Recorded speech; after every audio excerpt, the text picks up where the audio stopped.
Welcome back. We are here with Dr.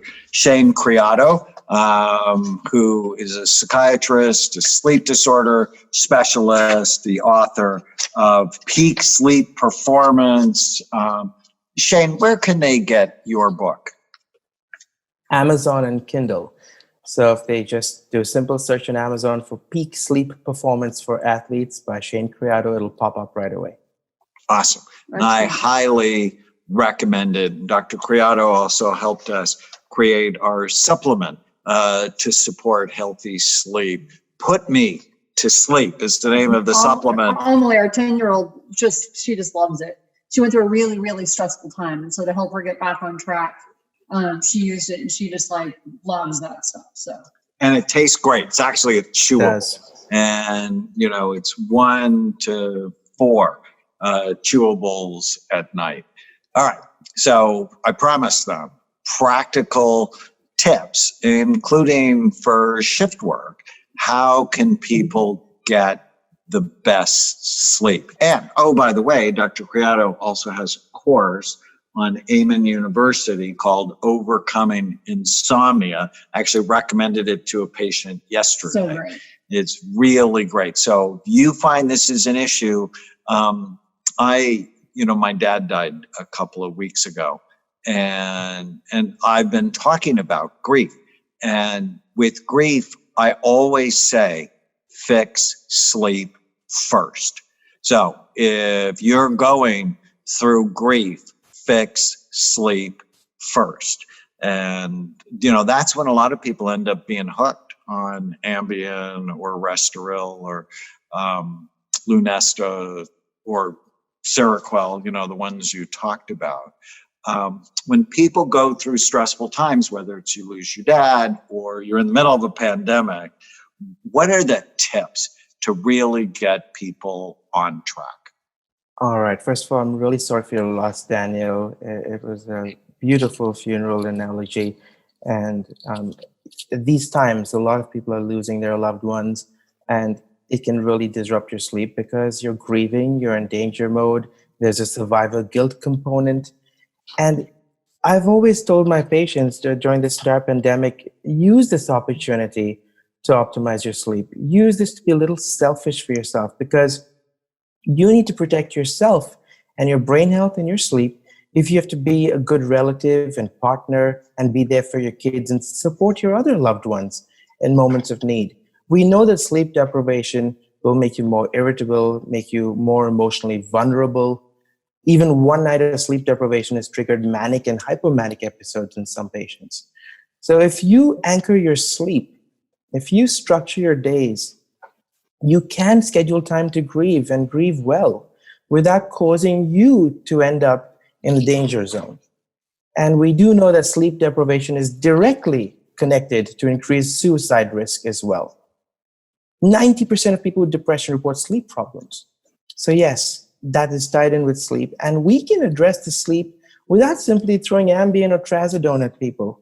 We need to address it the way we do mental health. Underlying factors, the right kinds of therapy, CBT for insomnia, like is the basis of overcoming insomnia. What can we do right now? Structure our days and our nights. Have a fixed wake-up time as much as we can, 7 days a week. Now we may have more free time, so let's figure out how much sleep our brain really needs. Choose a wake-up time 7 days a week, and then lock it in. So if you feel like you want to wake up at 6 a.m. every day and you want to go to bed at 10 p.m., do that. If you're still feeling sleepy during the day, or if you feel you need catch-up sleep or naps during the day, you might want to extend that sleep. Maybe go to bed at 9:30 p.m. Have a nice wind-down routine. Your brain can't simply switch on and off like a light bulb. So a nice wind-down routine, a calm warming bath, meditation, saunas, hyperbaric oxygen therapy. Have your supplements maybe 30 minutes before your desired bedtime. Avoid using the bed for anything other than sleep and sex. And once you have those routines and your brain is still busy, there are specific strategies to calm your busy brain down. Your to-do list, your worry list, relaxation, mindfulness. There's some really good apps there. A lot of people make the mistake of trying too hard to fall asleep. And that's really going to set you up for failure, because trying involves waking your brain up. So consider your sleep time at night, every night, to be your mini vacation. I'm going on vacation in half an hour. Let me wind down and calm down before I go on my sleep vacation. Those are some important skills to use. And of course, there's other thought strategies based on whether you have PTSD associated busy brain, or whether you're a catastrophist or an overthinker. So there's lots of amazing evidence-based strategies to help you with those unhealthy thoughts.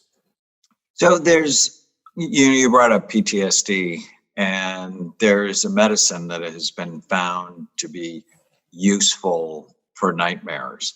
And I had a patient recently that I prescribed that for him, Ptsd. Would you talk about that for a second from a sleep doctor perspective? So this is different. It's a blood pressure medicine. It's not addictive. It's not like Ambien or Restoril or Xanax, things that you develop tolerance and get withdrawal from. So Ptsd, it was originally designed as a blood pressure medicine, and it reduces the blood pressure because it works on the sympathetic nervous system, the danger response nervous system, and calms it down. So it makes perfect sense that it could be helpful for nightmares. Now, it's been used for nightmares related to specific traumas, but some people use it for people who just have nightmare disorder in general.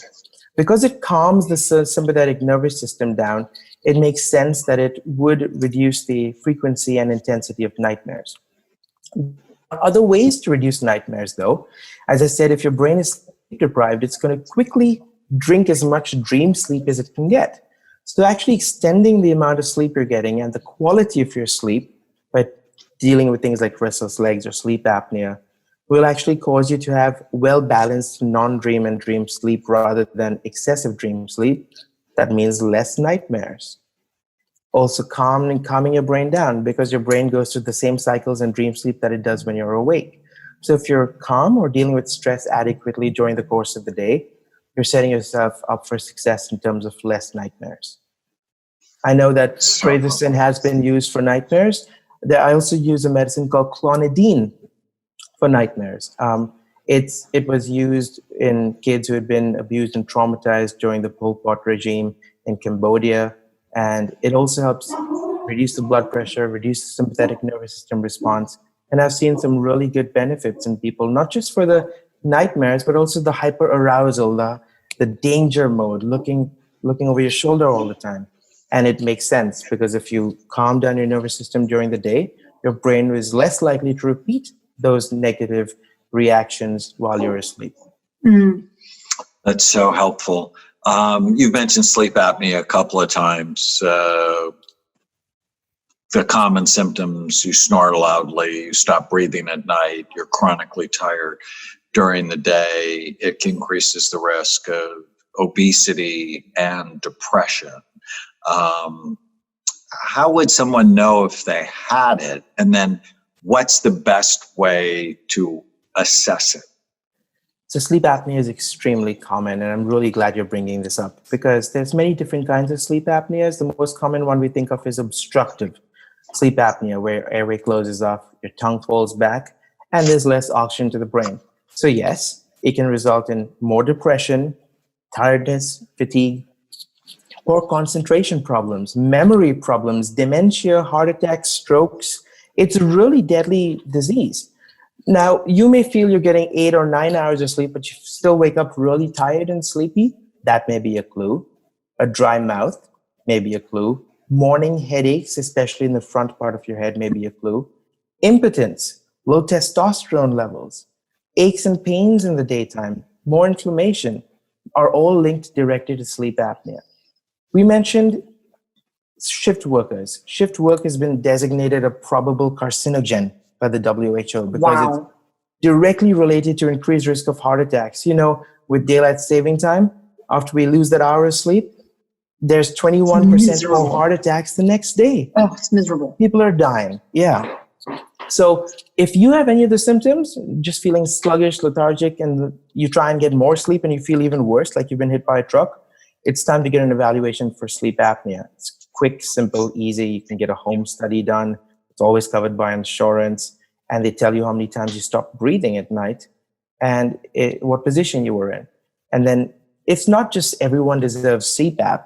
It depends on the severity of the sleep apnea and the position. So if you have really bad sleep apnea while you're on your back, but not while you're on your side, you may not need CPAP. If you're morbidly obese, losing weight will improve your sleep apnea. There are mouth devices. So I know people are scared to get tested for sleep apnea because they don't want CPAP, but there's lots of other strategies that we can use to help people with their sleep apnea. Great.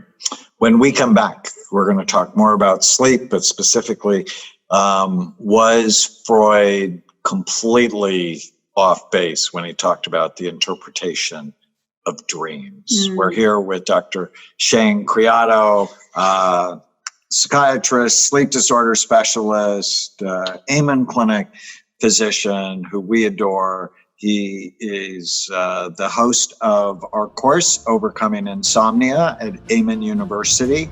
Go to amenuniversity.com, and also the author of Peak Sleep Performance, the cutting-edge sleep science that will guarantee a competitive advantage. Stay with us. If you're enjoying the Brain Warriors Way podcast, please don't forget to subscribe so you'll always know when there's a new episode.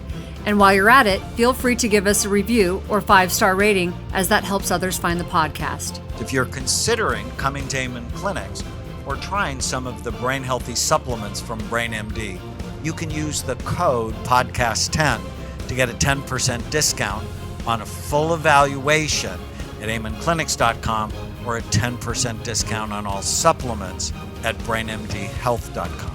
For more information, give us a call at 855-978-1363.